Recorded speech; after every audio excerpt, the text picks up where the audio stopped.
Hello दोस्तों, कैसे हो आप सब लोग। उम्मीद करता हूँ आप लोग खुश होंगे, स्वस्थ होंगे। स्वागत है आपके अपने यूट्यूब चैनल बीर फैमिली ब्लॉग में। दोस्तों, आज अपने चैनल में बताने के माध्यम से बताने जा रहे हैं कि हम अपनी सिविल इंजीनियरिंग में ब्लॉक का कैसे यूज करते हैं, कवर ब्लॉक जो होता है उसको कैसे यूज करते हैं। तो आइए ब्लॉग में बने रहिए, हम आपको बता रहे हैं डिटेल से, जिससे हमारे दोस्त हैं जो जूनियर इंजीनियर, जो फ्रेशर इंजीनियर, जिनको नॉलेज मिल सके। तो देखिए दोस्तों, जैसे कि दोस्तों मैंने आपको इंट्रो में बताया था कि कवर ब्लॉक के बारे में अपने वीडियो के माध्यम से हम आपको जानकारी देने जा रहे हैं। तो दोस्तों, कवर ब्लॉक कुछ लोगों को पता होगा कि कवर ब्लॉक क्या चीज़ होती है। कुछ लोग जो फ्रेशर लोग हैं उनको शायद नहीं ना पता होगा, तो मैं आपको बता दूं कि कवर ब्लॉक दोस्तों सिविल इंजीनियर में जब स्ट्रक्चर बनाने जाते हैं तो उसमें जो है यूज होता है, और कहाँ कहाँ यूज होता है, और कवर ब्लॉक कितने प्रकार का होता है, और कितनी थिकनेस और कितना साइज का क्या होता है, उसके बारे में हम आपको डिटेल से बता रहे हैं अपने वीडियो में। तो फर्स्ट ऑफ ऑल पहले बात करने जा रहे हैं 20 mm कर्व ब्लॉक का। 20 mm कर्व ब्लॉक दोस्तों स्लैब में यूज होता है।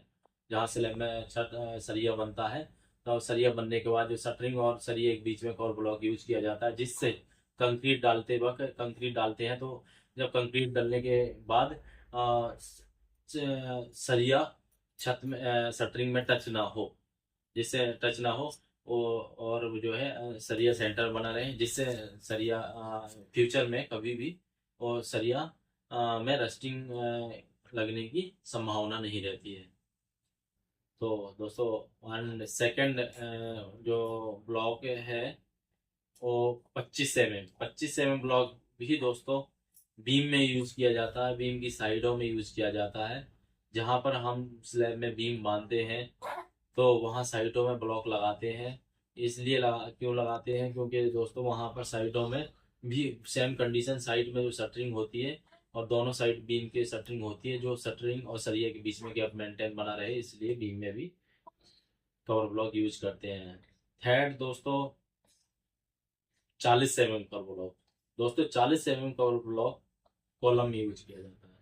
वर्टिकल मेंबर, जो बिल्डिंग का वर्टिकल मेंबर होता है वो कॉलम होता है। दोस्तों कॉलम में जब स्टील बांधते हैं हम, फर्स्ट ऑफ ऑल पहले लेआउट करते हैं, फिर सरिया बांधते हैं, फिर स्टार्टर डालते हैं। स्टार्टर डालने के बाद जब हम शटरिंग फर्मा खड़ा करते हैं कॉलम का, तो फर्मा खड़ा करने के बाद हम कॉलम में ब्लॉक का यूज करते हैं, उसका उपयोग करते हैं।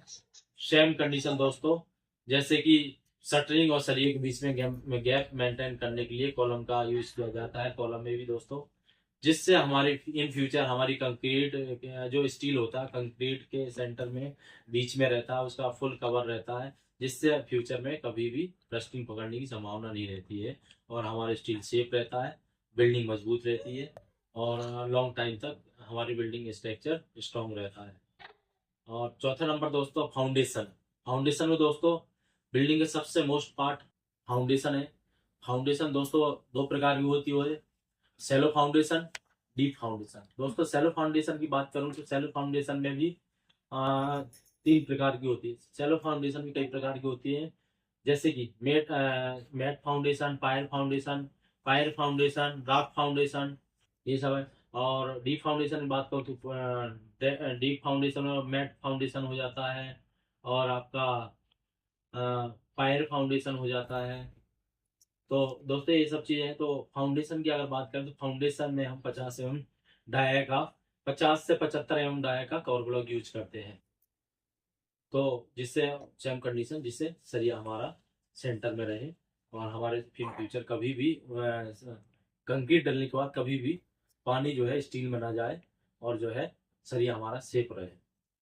तो दोस्तों ये कवर ब्लॉक बिल्डिंग का मोस्ट पार्ट है, और ये छोटी छोटी चीजें बिल्डिंग में इन सिविल इंजीनियर को बहुत ध्यान में रखना होता है, क्योंकि छोटी छोटी वो कहावत है कि छोटी छोटी चीज से एक एक बूंद से ही घड़ा भरता है। इसीलिए दोस्तों बिल्डिंग हो या शरीर हो, बिल्डिंग इंसान के शरीर जैसी है। जिस तरह इंसान की हड्डियां होती हैं उसी तरह बिल्डिंग में भी शरीर यूज होता है।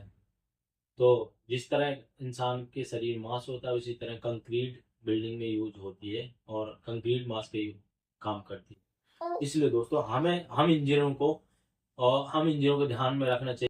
तो आज के अपने ब्लॉग में मैंने बताया, अभी आपको बताया कि ब्लॉग कितना इंपॉर्टेंट है हमारी बिल्डिंग में। तभी हम आपको अपने फ्रेशर दोस्तों को ये सब नॉलेज देने जाते हैं, जबकि ब्लॉक का ये सब जो मैंने डिस्क्रिप्शन बताया है, ये सारी डिटेल जो है इंटरव्यू में जो फ्रेशर बंदों से पूछा जाता है।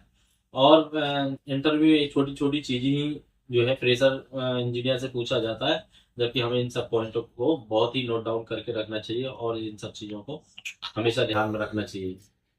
हमें अपनी इंजीनियरिंग लाइफ स्टार्ट करने से पहले ही हमें ये सब चीज़ों का स्टडी ध्यान से करना होता है, और इनको कैसे हमको अपने काम में यूज करना है वो सब जो है प्रैक्टिकली स्टडी करके अपने जहन में बिठाना है, तभी हम एक अच्छा इंजीनियर और अच्छा एक प्रोजेक्ट या बिल्डिंग बना पाएंगे। That's all.